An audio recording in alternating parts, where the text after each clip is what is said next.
Press council Dhaka judge court শাখা কর্তৃক আয়োজিত আজকের এই বিক্ষোভ মিছিলে উপস্থিত প্রেস কাউন্সিলের সম্মানিত সভাপতি, অন্যান্য নেতৃবৃন্দ এবং সম্মানিত আইনজীবী, সাধারণ ছাত্র জনতা, আসসালামু আলাইকুম রহমতুল্লাহ।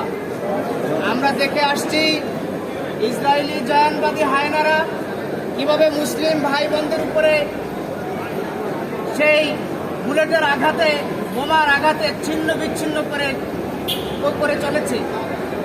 ঘর থেকে ছোট ছোট শিশুদেরকে ধরে এনে গণকবরে গুলি করে ফেলে দিচ্ছে।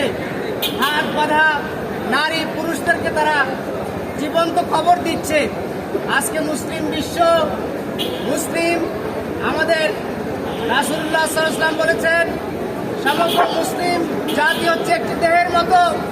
এই দেহের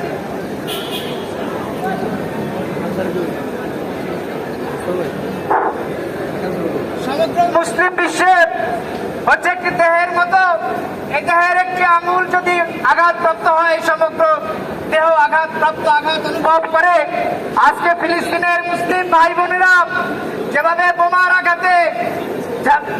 আঘাতে ধূলি দূষরিত হয়ে যাচ্ছে, সেগুলি দেখে কোনো মুসলিম বসে থাকতে পারে না, কোনো মুসলিম প্রতিবাদ না করে বসে থাকতে পারে না।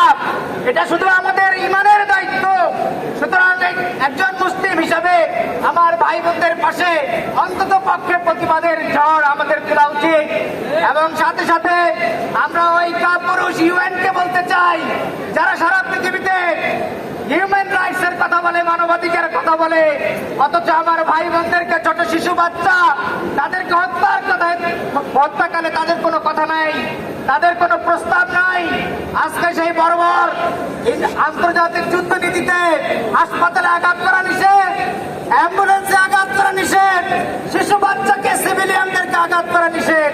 আজকে তারা সকল আন্তর্জাতিক আইনকে অমান্য করে, পদদলিত করে তারা আজকে ফিলিস্তিনের মুক্তিকামী, স্বাধীনতাকামী শিশু বাচ্চা থেকে শুরু করে যুবক বৃদ্ধ সবাইকে তারা হত্যা করছে। আজকে আমাদের গায়ে শিহরিত হওয়া উচিত। মুসলিমদের সর্বপ্রথম কিবলা আজকে বাইতুল মুকাদ্দাস ধ্বংসপ্রাপ্ত হয়েছে। এই মুসলমান, আমরা কোথায় আছি?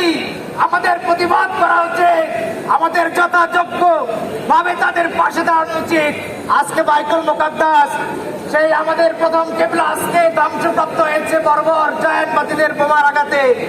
আমরা তাই সারা বিশ্বের মুসলিমদেরকে বলতে চাই, বাংলার মুসলিমদেরকে বলতে চাই, আমরা জেগে উঠি, তাদের পণ্য বয়কট করে তাদেরকে যেখানে যেখানে আমাদেরকে প্রতিশোধ নেওয়ার সুযোগ আছে সেটা আমরা গ্রহণ করি।